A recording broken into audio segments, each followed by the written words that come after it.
Good evening, Mountain House. I don't know if you can hear me. This is Brian Harrison with Mountain House Matters. And we're here this evening at the Zaytech studio. Is that better? We're going to hold mics tonight. We are here at the Zaytech studio with Ms. Stephanie Olsen, who you may know from the Lammersville Unified School District Board of Trustees as the president of that board. But Stephanie is here tonight as the director of the relatively new Sailfish Swim Club, which was founded just last year. They did their initial year, you just said April 3rd. Yeah, April 3rd was the first day in the water for practices. Yeah. So welcome, Stephanie. It's nice to Thank have you you here. This is our inaugural attempt at a live interview, so we will have some fun and see what we can do together. We invite you all listening and watching to go ahead and ask some questions. You can make some comments if you'd like. Stephanie's going to try and give you a little bit of background on the swim club as well as what's coming up. There's a whole season coming up, and they are the swim organization for Mountain House. Yes? Yes. So why don't we start a little bit by having you share with us how this came about. This was your idea for the swim club, yes? Yes. So I was a swimmer growing up and a water polo player, and I had joined a team when I was 9 years old, and I swam until I was 18, 19, and I loved the sport, and it's such a great exercise, and I wanted to give my children that opportunity, but even driving into Tracy was kind of difficult. So, and I felt like we have this beautiful pool in our community. It's a competition pool. And, our swim team needs kids. Our high school swim team needs swimmers that can feed into that. And so I decided, well, you know what? I think I'll start a swim team. This is my passion. That's awesome. So just to back up on your own experience, did you have like a special favorite race that you would do or type of stroke that you liked the most? So I did. I liked, I was a distance swimmer. And so I did the 200 and 500 freestyle. That's what, those are the events I competed for in my high school state meets, where I took third in state in the 500 freestyle. And then I also, with age group swimming, which is not high school swimming, it's what we're trying to establish here with USA Swimming. My favorite event was actually the 400 individual medley. And so that's 100 yards or meters of every stroke. Every stroke. Mm-hmm. Wow. So you could go for a ways. Yeah. I used to say that if I hadn't been born a human, I would have been a fish. So who came up with the Sailfish name? So that was me, and I know some people don't like it. They think it makes us sound like we're selfish. But the reason I liked it is because it's unique. Not a lot of teams you hear are called the Sailfish. And the Sailfish, if you research that fish, it's the fastest fish in the ocean. There you go. Mm-hmm. That's pretty great. Yeah. So you were telling me earlier that you started out looking at doing a nonprofit on your own before you were able to connect it up with the Mountain House Flag Football League. Yeah, I'm actually grateful that Andy Sue allowed us to establish our program under the banner of Mountain House Flag Football. That saved a lot of time. It allowed us to kick off our season one season earlier. Because sometimes waiting on the nonprofit status can take a while, and we would have had to raise seed money to start because, writing a big check to the school district to rent the pool, a big check for insurance, that those are pretty spendy items to get started. So sure. Flag football allowed us to get started right away. And I've heard Andy say, I believe, that he has said that the Sailfish Club is now the biggest league within the umbrella of the Flag Football League? Yes. It's because we do swim team and swim lessons, we have had over 1,200 unique individuals go through our swim lesson program. Wow, that's just the swim lesson program? That's the swim lesson program. Mhm. That's phenomenal. What age groups do you do in swim lessons? So we don't do the lessons by age, we do them by level, but there's some 4-year-olds all the way up to adults. We have adult swim lessons as well. Sweet. Hmm. So how do you organize this? What's involved in the process of, because, well, besides the swim lessons, you have a competitive league, right? Yes. So as far as the swim lessons go, you need instructors and you need additional lifeguards. How does all that work? Yes. So we rent the pool from Mountain House High School, and we follow their facilities handbook rules, which state that they want one lifeguard for every 50 swimmers.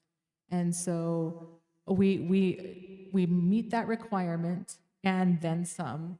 So because the swim lessons involve people that may have never been in the water and are scared, we have 2 lifeguards always at a minimum at the end of the pool where the swim lessons are happening. And then we have lifeguards that are also monitoring the swim team kids and instructors. Our lifeguards are kind of both. They serve a dual role. We hire them to be a lifeguard instructor, so they don't get to choose. Oh, I see. They work where they're needed in the schedule. So they are trained in our Learn to Swim program as well as all the official lifeguard duties that they do. In a sense, that cuts it down your overhead a bit too, because they can serve both roles, right? Yeah, and it just helps us when we need substitutes to have people that can do either role, because our lifeguards are high school students for the most part, and they have lots of other things on their plate as well. So it's not like, they can just commit and never have a day off or never have a need. So we have this nice rotation of people that can fill in. And you were saying you have a lot of lifeguards, really, right? Yeah, if we look at the list, and I should have brought that so I could confirm, we probably have 20 lifeguards, maybe even more, that have gone through. Some of them have moved on to college, but we have a pretty steady stream of lifeguards. And I get contacted by a lot of ambitious high school students that are wanting to become part of the Sailfish staff. So that's nice too. Yeah, that's great. And great training for them. They can do a lot with that. Mm-hmm. And we have great high school students. They do a great job. They're wonderful. And, one thing that we learned early on is you have to have good people to support you. And the heart, like I will say, the heartbeat of Sailfish is my assistant director, Scott Pfister, and Maricela La Peña, who's our deck manager. Because when you don't have someone managing the deck that's committed as an employee, that's a lot of time someone's giving up, like every night for 3 hours. And Scott and I realized we have day jobs, and but Scott has he's a CPA by day, so he understands the numbers, and he makes sure that we don't charge more than we have to. And I appreciate that, because we want to make this, something that everybody can participate in. And by the same token, I imagine that you charge enough so that you can. Yes, we thrive. charge enough so we can cover the pool rental, the insurance, then we have to pay staff and coaches, but I'm very proud that we're able to charge $12 a lesson. When you look at even Tracy, I believe last year their city rec department lessons were $15 a lesson. And if you go to the private swim schools, they are $30, $35, $40. They can get really pricey. So I think we have a really great deal here in town. Sounds like it. How long are the lessons? They are 30 minutes. And how many people are typically in a class or group? So it's limited. It's one instructor to 4 swimmers. Oh. Yeah, we keep it as small because that's great. Personal attention. Yeah, and we want to be safe, especially because a lot of the swimmers, our level 1 beginning class is always the most popular and most in demand, and some of those swimmers, have never even put their face in the water before, so they need a lot of attention. So you have the swim lessons and then you have the swim club. The swim club competes. Yes. So when we started the swim team last year, we told people we're not in a league yet. We started it without being in a league. And we said our goal is to get to some swim meets. We don't know when that will happen. And so Got to start somewhere. yeah, we got to get started. That's what we felt like. And so we started it, had a little bit of faith, and a fortunate thing happened. I was contacted by one of our Mountain House High School teachers, Nick Lanier, who he's taught my children, excellent teacher. And he saw on my social media that I was starting a swim team.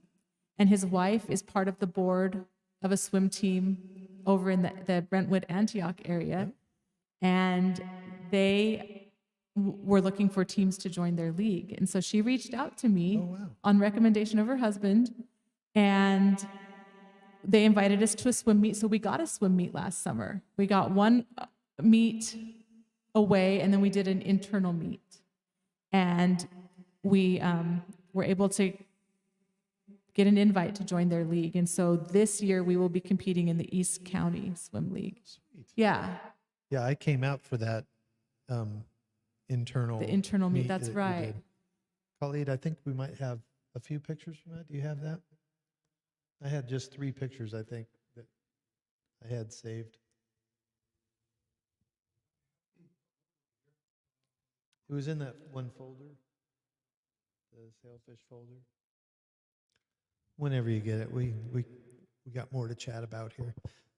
Okay, well, when I came out for the internal meet, when I first got there, because I really hadn't been paying very close attention to what you're up to with this, and so I didn't really understand that there wasn't another team at first, that this was just an internal meet. But the kids were all over it. They were very into it and Yeah. pushing. And that's the thing I love about swimming, Brian, is that you can compete against someone else, but you're also competing against yourself. And it's just a great life skill. And it just helps you learn how to see growth and celebrate the process, So you don't have the time you want today, but you go to a swim meet and you take off 5 seconds and you're like, I'm that much closer. Yes, I took time off. And so it's just a really satisfying thing to see the fruits of your work.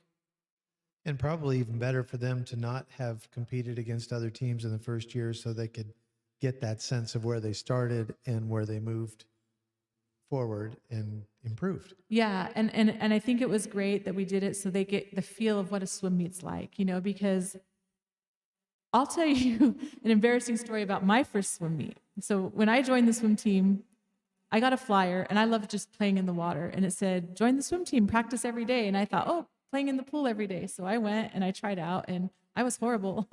But I decided to stick with it anyhow after I realized what it actually was. You knew how to swim already?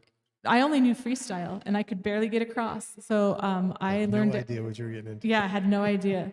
And so my first swim meet, we didn't know anything. We didn't even get the right cap. My mom took me to the store, and we had one of those rubber shower caps with the chin strap. And that's how I swam in my first swim meet. And I had no idea what that meant when they blew the whistle. Oh, you're supposed to stand on the blocks? What? So getting that practice for the swimmers on our team is good, so that those jitters can not really affect them when they're swimming against another team. So you'll be in the East Contra Costa County, I guess. Yeah. League. Yeah, we're in this year as a probationary. So and then if we don't do anything that displeases, then we should be able to join the league and it permanently. So which is our hope. We're ideally, there's the picture, nice. Ideally, we're striving to kind of bifurcate at some point and keep the rec level team, which would be swimmers that don't plan to swim year round. Because I was a year round serious swimmer, but not all swimmers are, and that's okay. We want both types of swimmers to be able to enjoy. So we would stay in the rec league for our rec swimmers, and then the rest of our team would be a USA swimming team in the Pacific League, and they would compete to try to get to meets like the Junior Olympics. And maybe someday we'll have someone that goes to zone and far westerns and beyond. But they'll swim year round? They'll swim. Yes, when we said we would be swimming through the winter, we got a lot of people that joined us who live in Mountain House, who had been swimming in Livermore and other places, because now it's local. And when you're a year-round swimmer, it's serious. You will drive far to get what you need. And so we're really excited that we were able to give those athletes what they need as well.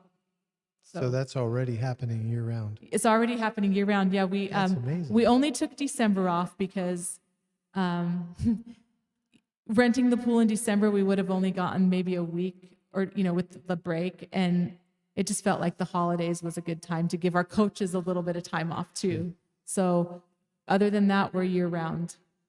Now, you said to me before we started something about what really made this work was that you found the right coach. Yes. So that was the very, once Andy agreed to let us start under flag football, and we did our research, and we, made sure we would be able to, rent the facilities and all that, we knew we had to have a good coach. We're building a brand new program. As much as I love swimming, I've only been coached, really. I've coached other sports that I didn't know anything about, but I've never coached swimming.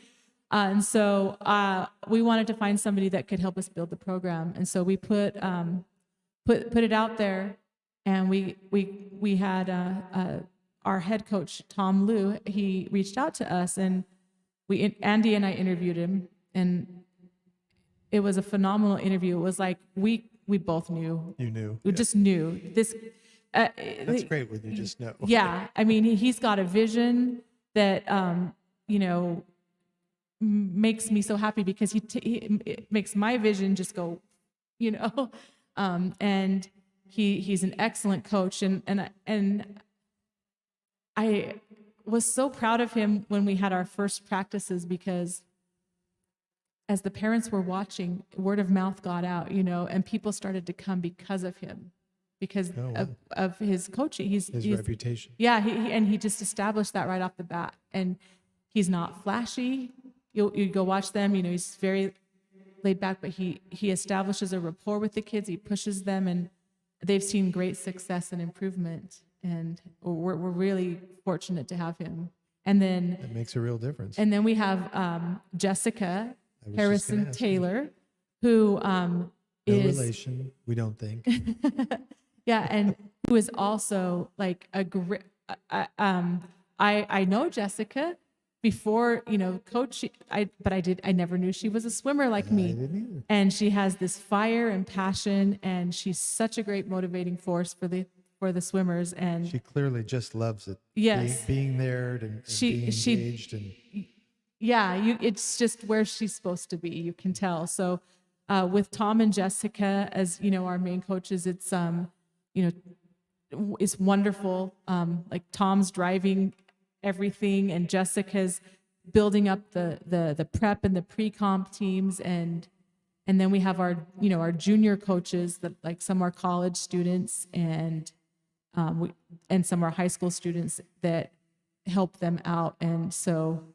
We have 6 coaches coaching the swim team, which is amazing. How many on the swim team?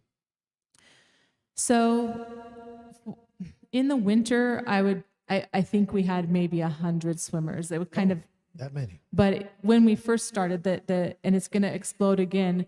Last summer we had 200 swimmers on our swim team. Wow. Mm-hmm. So it makes and this is where Scott's genius comes in. He's very good at organizing schedules to figure out how do we get all these kids in the pool, because we can't have them all in at the same time. And so that's always a logistical challenge that we have. And you don't gauge them necessarily by age, but by ability? Right. Right. We have a rubric, and to make the prep team, and this standard will probably always be the way it is for the rec team or the prep team, which is our entry level team. You have to be able to swim across 25 yards doing freestyle and show that you're comfortable in the water. So if you stop and take a breath or hold on to the lane line, you will not make the prep team. You'll be recommended based on what the assessor sees, either for boot camp or back to lessons, because we want to take as many kids as we can, but we have to also be safe. So that's that standard. And then to get up to the next group, which is pre-comp, and we have pre-comp white and pre-comp blue. You have to know all 4 strokes. And you have to meet one of the 4 strokes 50 yards time standard. And those time standards are on our website. So if you can swim 50 free in a certain amount of time, then you make that team, as long as you know all the other strokes. Wow. So, and then the comp team has an even higher time standard. And those kids are very serious. They're the ones, they swim 5 days a week, 2 hours a day. That'll help you improve quickly. Yes, it does. So I wanted to ask how much of the time in the whole organization is swim lessons versus how much is the swim team, and how do you work that out? It seems like a lot. Well, so you have someone named Scott Pfister and Maricela La Pena, is how you work that out. But you have one lane in the pool that works for lessons, because I don't know how many people know about the high school pool, how it's designed, but it's 7 feet everywhere except for that first lane with the stairs, where it's 3 feet 6 inches. It gradually goes to 4 feet, and then that second lane, it starts at about 4.5 feet, and it dips right into 7 feet. So the only lane you can kind of stand up as an adult and not be underwater is lane 1. So we do all of our swim lessons in that lane. Does it get deeper, or is it 7 feet across from there? It's 7 feet across. And so we do all of our lessons in that lane. And when it's this time of year where school's still in session, we only do lessons during the time we have swim team. So that's about 6:30 to 8:30-ish. So everybody's there together. Anyway. Everybody's there together. Well, that makes sense. And then we also do lessons on Saturdays for 4 hours. Are the lessons year-round too, or is it a seasonal? Really? Yeah. And Wow. we were wondering when we did lessons, this winter, we were wondering if people would get, afraid of the cold and not come. And yet we still got a good amount of people for lessons. And actually, I think even though it feels colder outside, without the wind that comes in the spring, it's actually better to swim in the winter than it is in the spring, because we had some cold nights last April and May. windy nights. No, it can be great to be in the pool when it's cold outside. Yeah. Feels warmer. And I would just like to make sure I iterate that. The pool is heated, although some people hear heated and they might think like sauna, spa level heat. No, we're talking, I can swim a workout without dying of too much heat. Yeah, you don't want it heated. too warm. Yeah, so. Is there a standard temperature they keep it? Yeah, we wouldn't put them in the water if it was below 78 degrees. So.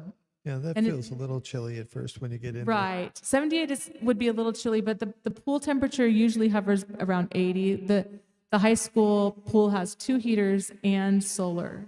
And so that helps a lot.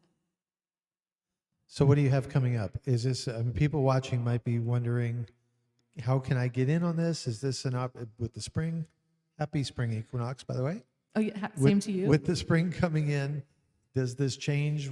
Do you have seasons, or how does this work? We do have seasons. It's basically 3 seasons for the swim team. So we'll start our spring season, April through July. Oh. And then we have our fall season, which is August through November. And then our winter season, which is January through March. With December off. December off. And I will say, the league that we've joined is a rec league, and they have rules about who can earn ribbons and compete. So we made this clear to our swimmers before they signed up for winter, but if you're going to be a year-round swimmer, you cannot compete at those meets and earn ribbons or points for our team. You can go and swim and get a time, so you can see how fast you are, but your time won't count because it's considered a rec league. So, Which is not generally a year-round league. right. And so, and it doesn't matter how fast you are or not. Like my youngest daughter, she's registered all year round, and she's still kind of, at that very developmental swimmer stage. Even she would have to swim and not earn a ribbon, even though she probably wouldn't earn a ribbon anyhow. She'd still be exhibition because she's year-round. Because she's year-round. What qualifies as not year-round? So they have to stop in December and not come back until the spring in April. So they take that winter season off. So just one quarter. Yeah, basically. it's just one quarter. And so we, again, we have excellent help that keeps good records. Like, if you want somebody that keeps great spreadsheets, always get a CPA. But so we are very, very carefully keeping track of that because we want to live by the spirit of the rule, because we're very grateful to be invited to the league that we're in. So are there a lot of kids that really want to be able to compete and win a ribbon, and so they'll take that time off? Or are they more interested in getting better and swimming year round? We have a little bit of both. And I think some of them that took the time off aren't necessarily like doing it because they want the ribbons later, but that they're just doing other things. They're busier. They do multiple activities. And then you have our serious people that swimming is their main thing. So, and for those serious swimmers, I think it's always going to be kind of a bummer if you swim and you're faster than everyone and you don't get the points or the ribbon. But the reward of getting a B time or an A time that qualifies you to go to Junior Olympics, for example, is still something they can reach for. And can they do that in a rec league, or do you? Yeah, the times are official times, and so like they would count as getting them into those meets. And so we're going to give our swimmers that swim exhibition and our home meets the ribbon they would have earned. Like, it won't be official, it won't count for points, but we will give them an award because, they kind of earned it. They kind of earned it, and so they'll, it might not be exactly the same, but. So what would be the next level then? Would you move on to another league that's not a rec league, or do you envision that the organization's going to be happy staying with the rec league and keeping it status quo? So we envision a bifurcated situation where we keep the rec team and then we have an offshoot that goes USA Swimming and is more serious. So it will be both. Mm-hmm. So that will probably the rec league would feed into the competitive league. Yeah, so kids that do the rec league and just fall in love with swimming will probably, move that way to the competitive league, and then kids that just want to swim rec will still have a place in our hometown to do that. And I think it will be good. We have the right coaches to pull that off, so I'm excited. That's good to hear you have forward-looking plans too. That's kind of taking it to the next level, potentially whenever you're ready to do it, I guess. So moving into this spring season, I guess it is, yeah? Mm-hmm. Is there room? Do you have room for more kids and more lessons, and are you pretty full? Well, okay, so it's interesting that we're doing the interview today because Scott just opened up swim lesson registration today. Oh. And how that You can process register today. well Maybe. okay, so how the process works is we give priority registration to those people who have been in lessons the previous season. So all the people that were in winter lessons, they get to register today, and they have 2 days to register. And then we open it up to people that signed up for the wait list. And when we open up the wait list, we just open it up for everyone because it would be logistically impossible to try to coordinate. You want this class this day, and they can look through and see what's available. And then after the wait list, people have a couple days. If there are spots open, we open it up to the public. So, but you can still join the wait list. There's a link on the website. And where is the website? It's on the Mountain House Flag Football website. If you go to other clubs and then Mountain House Sailfish. Which I believe is mhflagfootball.org, right? .com, I believe. .com? Yeah. Google Mountain House Flag Football, you'll get there. Yeah. That's great. So what else can you share? You have more to share? Or Well, you want people to join? yeah, we're very.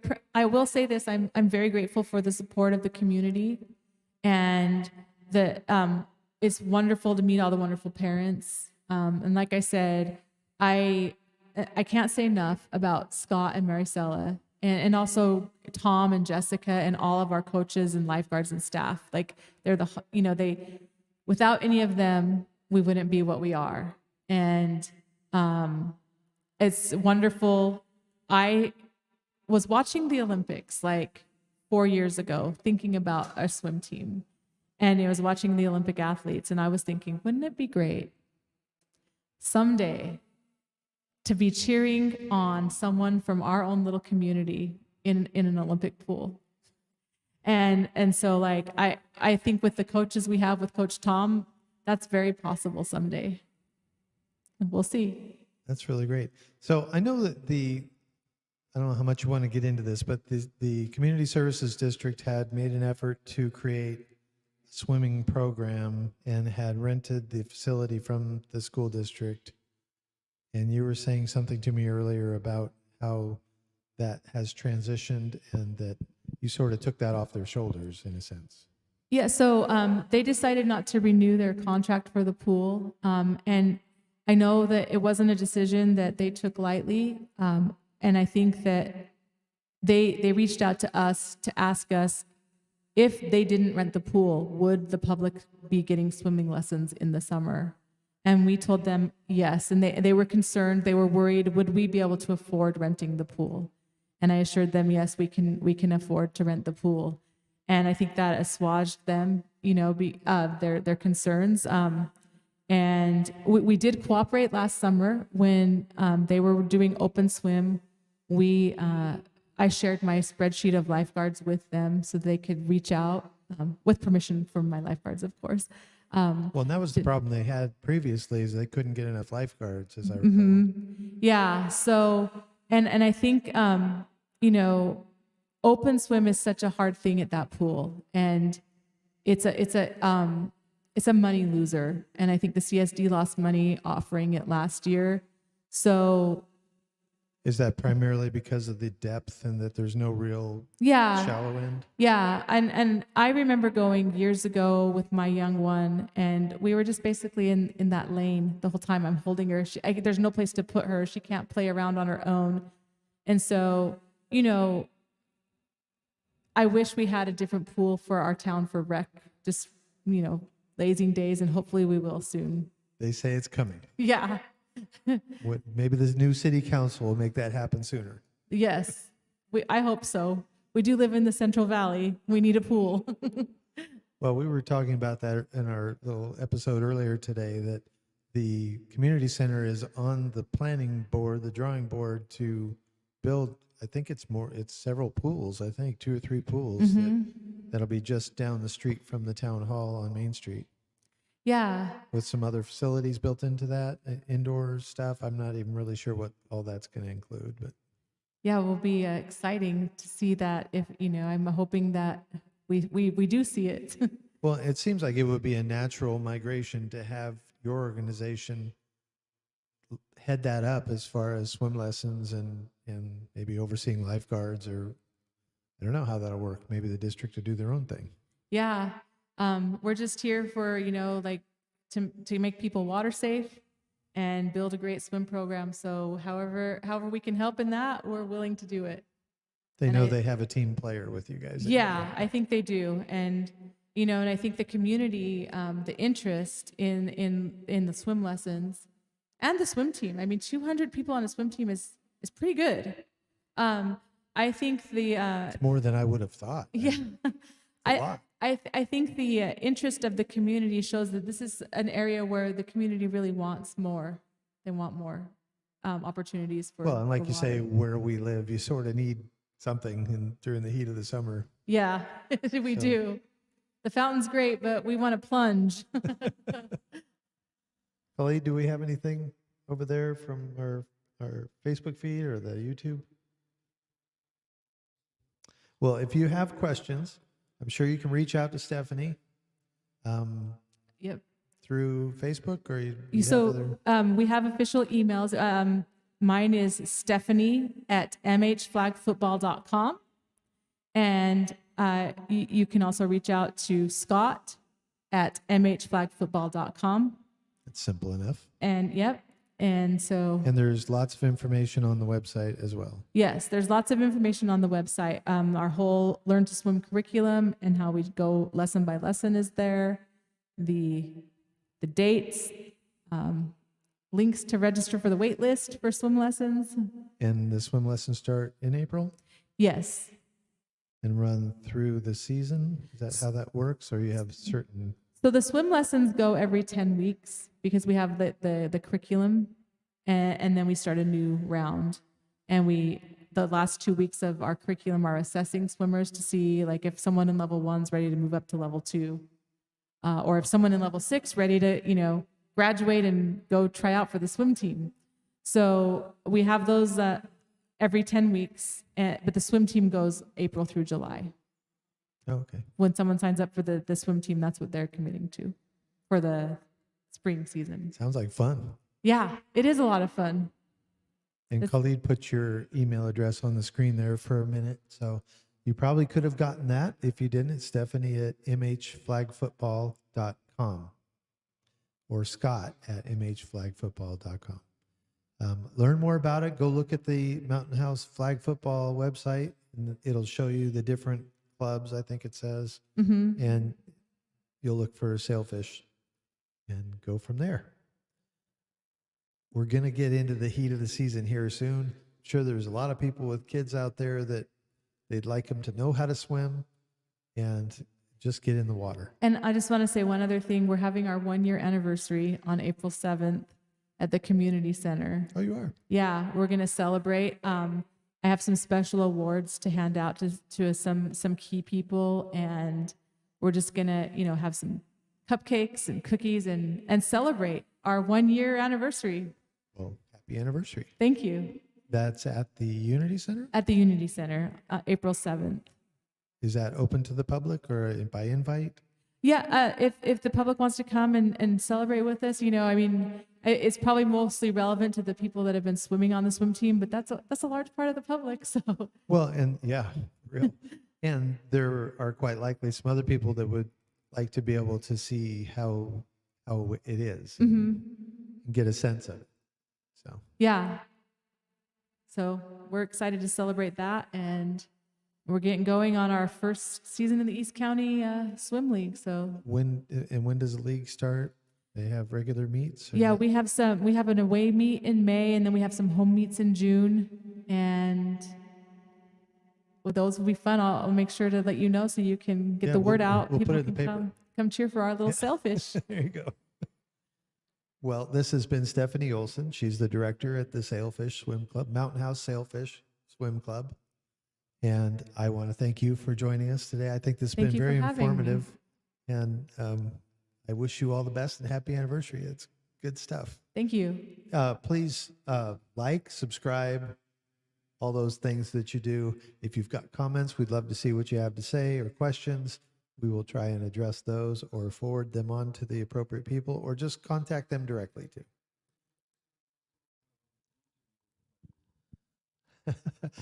Khalid is asked, I don't think you're on a mic. Khalid just asked, what if somebody wants to be interviewed by me or come on and do what we're doing here? This is our inaugural effort of doing this type of thing, so I thank you for that. That's great to have you here. You're easy to talk to and very informative, so that's helpful, and I appreciate it.